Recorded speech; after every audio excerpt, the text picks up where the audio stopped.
When most people think Nashville, they think country, hot chicken, and now, bachelorette parties. But locals know with a little effort you can find more than honky-tonks and pedal taverns. We meet some of the people making space for off-brand music while exploring ways to be more inclusive in this growing city.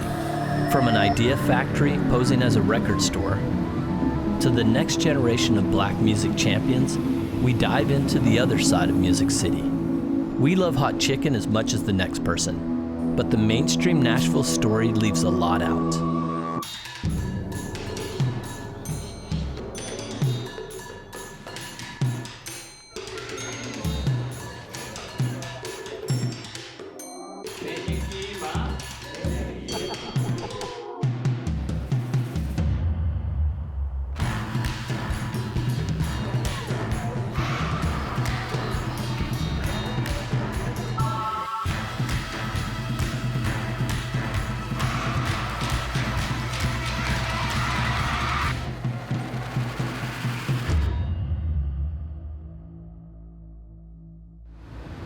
Third Man Records, a beacon for all things unique.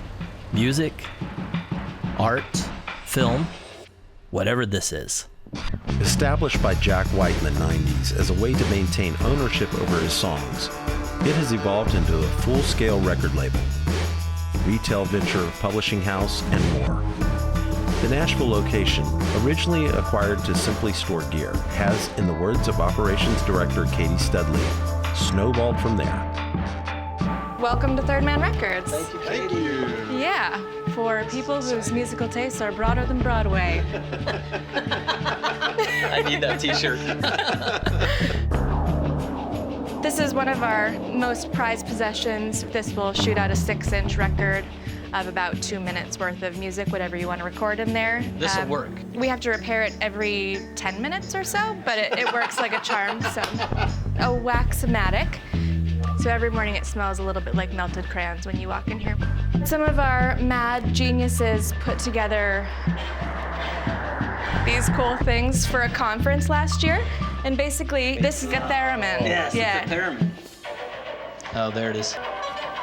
I'm one of the coolest guys you know. So this is where the magic happens. People work here. 30 people work here daily.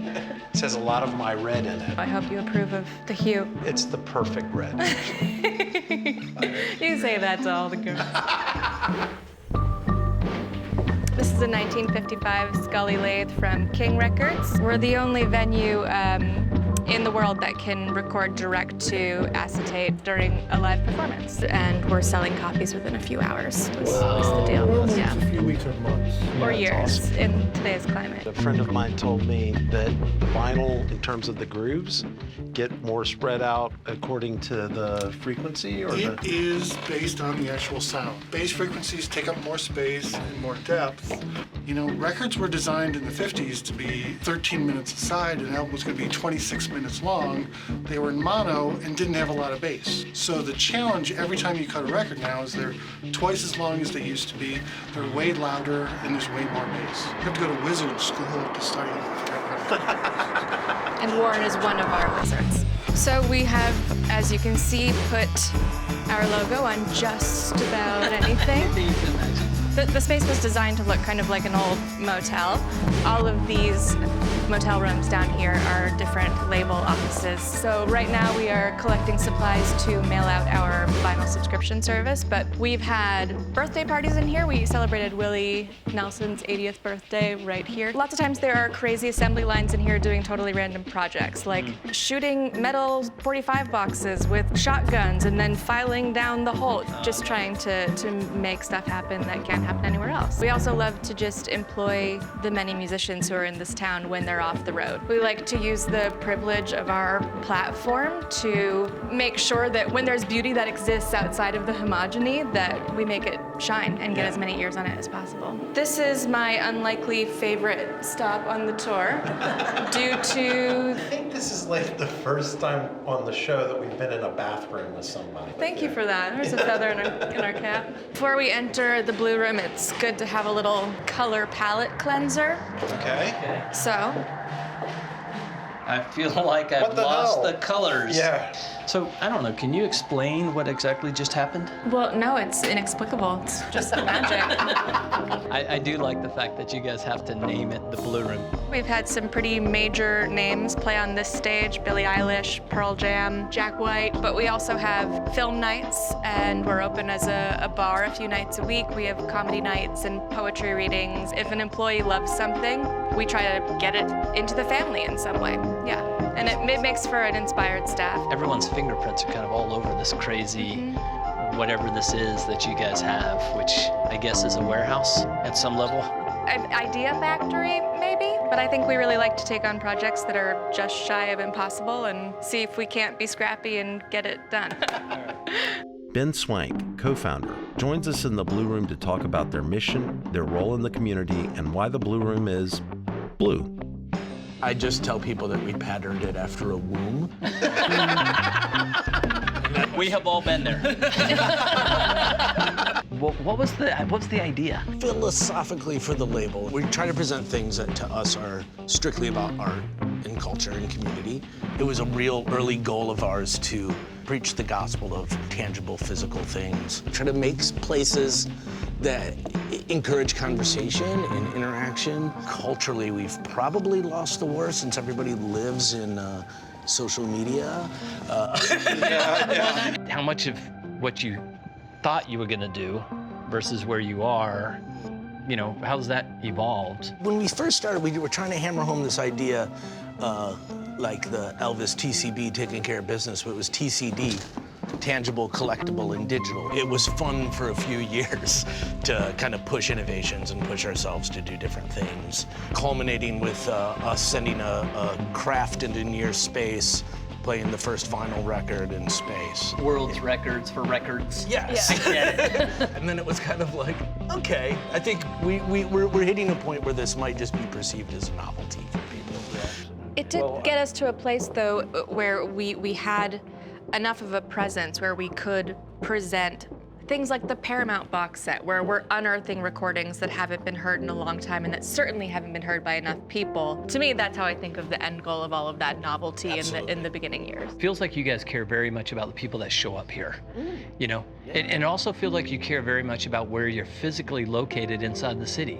I mean, we're not in what would have been considered the best part of Nashville. We're on the precipice of insane changes in the next year and a half. We've got a Ritz-Carlton going up, and the developers who are coming here are catering to affluent residents and tourists.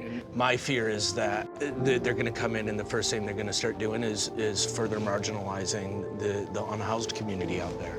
You know, the Mission or the Room in the Inn who's behind us, assisted living. You know, what happens if they get Or the methadone marginalized out of this clinic, community? or you know, all of these places that are really important They're for necessary services, but Who come into a community, want to do good things there and make it better. Sometimes I imagine that can backfire. yeah, oh yeah.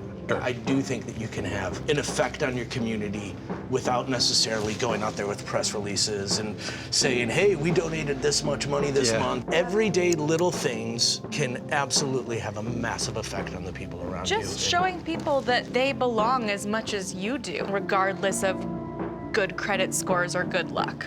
You're fighting against a macro kind of economic things. You got the development. Can't Care how fight many- it. Right. I don't care how many bullets you shoot at a wave, it's still coming. And so how do you deal with that? What we've been told by the Mission when we've asked them that question, they've just said, please help educate. We'll do the fundraisers, all of those tangible things to help make this better. But I also have our staff going over to do a tour and an information center at the Mission so that we can make sure our staff is well equipped. It's about growing in a way that is ethical and realistic. This space, I tell everyone who works here, this belongs to everybody. You know, it's not just about what weird action movie I want to show for my stoner buddies. You do see possibilities everywhere. Really, that is the DIY. case. We screen our own t-shirts, you know what I mean? We book our own tours. We get in the van. We're working class Midwesterners who want to work hard on something we actually give about. There's beauty outside of the homogeny of this town. And there are very few spaces that provide a spot for that to happen. I mean, there's nowhere like this. But at the same time, none of that negative record store hipster crap. Like, be super nice to everybody who comes in here. And, No pretension. yeah. No. Cheers to everything you guys are doing. Cheers to Blue Man. Cheers. And the Thank Blue you. Guys, thank you Thanks so much. for joining us. Yeah, we loved it. Cheers. LoveNoise was long billed as Nashville's best urban concert promoter, and when Eric Holt founded it 18 years ago, they were the only game in town for promoting and booking black music, but they're still going strong today. He's now bringing that industry experience to managing talent like A.B. Eastwood. A.B. is one of Nashville's preeminent new voices in hip-hop and has found success as a DJ, producer, music director, and performer. Thank you guys. They joined us at Third Man to talk about the role of hip-hop and R&B in a town almost exclusively known for white commercial country music. This is my first place I DJ'd. Yeah. Oh, really? Yeah, that's right. DJ Yeah. gig. And Jack White was here, man. It was cool. So Yeah. I got to thank him for Iggy Pop. Yeah. Talk a little bit about your business, for who you manage and what's your role? I'm a, concert promoter turned artist manager turned college professor. When we started, we wanted to do local shows, like have a platform for emerging artists. The literal answer from venues was, we don't do black music. What does that even mean? Yeah, right, yeah, it's baffling. But we went to this little place, it was a dive bar. It was called the Bar Car. And for a decade plus, black artists could come there to sing, dance, rap, whatever it is. Being in a lot of different situations, working with a lot of artists on a lot of different levels over those years, the main thing I add is perspective. And I can sit in a room and I can negotiate on the business side at a different level. How did you guys, connect? I have a nephew that's a drummer, and there was a collective that he was a part of with A.B., Tim Gent, Brian Taylor, and they all lived together, created music together. Seeing their dedication, they inspired me that, you know what, it's time to maybe tap back in and help assist. And so many other cities, right, have bigger megaphones than we do when it comes to black music, and it gets kind of overshadowed by the country music. So you're a rising artist. How much responsibility do you have not to screw up everything that happened before, We'll get the title of local rapper or local DJ, but we're doing a lot of national things, you know what I mean? It's just we have an opportunity to show Nashville everywhere, how we see it and how we live it. The world is a lot closer to us than it's ever been, Well, first of all, when you're young, and nobody believes in you as much as you believe in yourself. But having the infrastructure, how has that changed in the last, decade or so since you... It's made things attainable. There was no template, you know what I mean? Y'all were making it as you went. Hacking our own, path, man. And so having Eric with 18 years of experience who's been around these artists, he can give us that perspective. How much do you know the history of Nashville's music scene, the black music scene? Quite a bit. And so I'm just wondering, because why is it that the rest of the world doesn't really know that? It comes back to the dollar. The narrative, Country Music USA, is strong. If you walk down to Broadway, you can tell it. It's very unique, and it makes a lot of money. The black music narrative really got silenced when they introduced their interstate system onto Jefferson Street. Over a dozen black-owned live music venues existed on Jefferson Street at that time. Today, there are 0 black-owned live music venues in the city. I had heard this. It's inexplicable. How can that be? 0. And so part of the mission for all of us is to try to change that narrative and to really reveal the story and adding on. It's not taking away from anything, but adding on to that fuller narrative of Music City.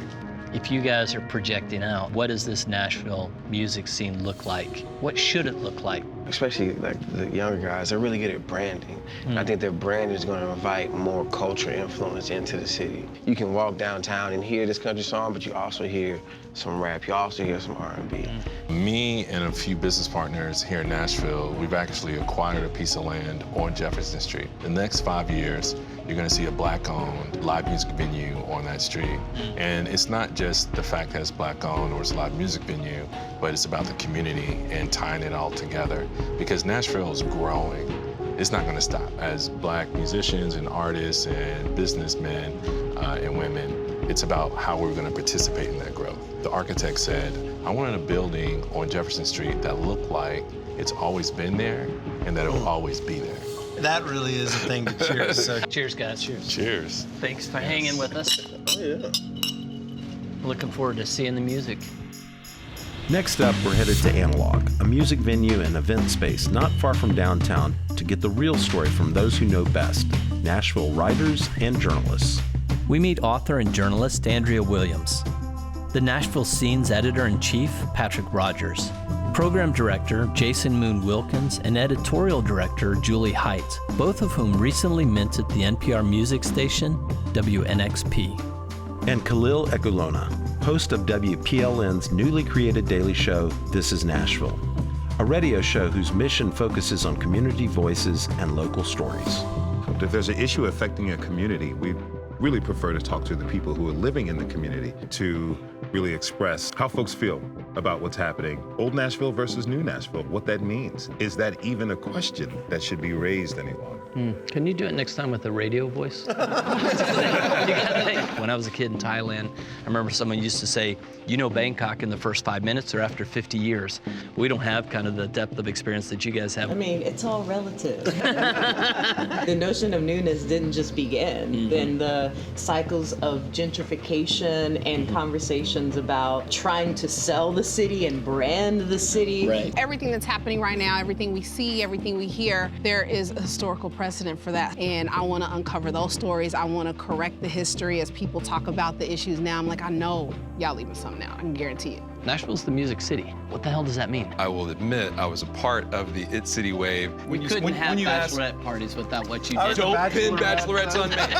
Patient zero, we can trace it back to Jason. No, but when you ask, like, what is Music City? I mean, there's the scholarly answers that go back to the Fifth Jubilee Singers, and then there is a story that is aggressively told every day by millions and millions of dollars by a machine that has been built here. Yeah. And very specifically, one brand of country music, commercial country music. Some of these things were very organic. They were naturally happening. Jack White moving to town was not funded by the city, you know? Right, yeah. Dan Auerbach, the Kings of Leon being based here, like a lot of the things that happened in the non-country side during the 2000s, but even through that, I look back and go, that was not a very inclusive conversation. The effort was to try and tell the story that keeps getting told over and over and over again, that Nashville is more than just country music. I can't even believe those words that came out of my mouth. I've probably edited that out of more leads than any other phrase. At the Scene for a long time, sort of what we tried to do, and what we still try to do, is talk about what exists outside of that commercial engine of country music.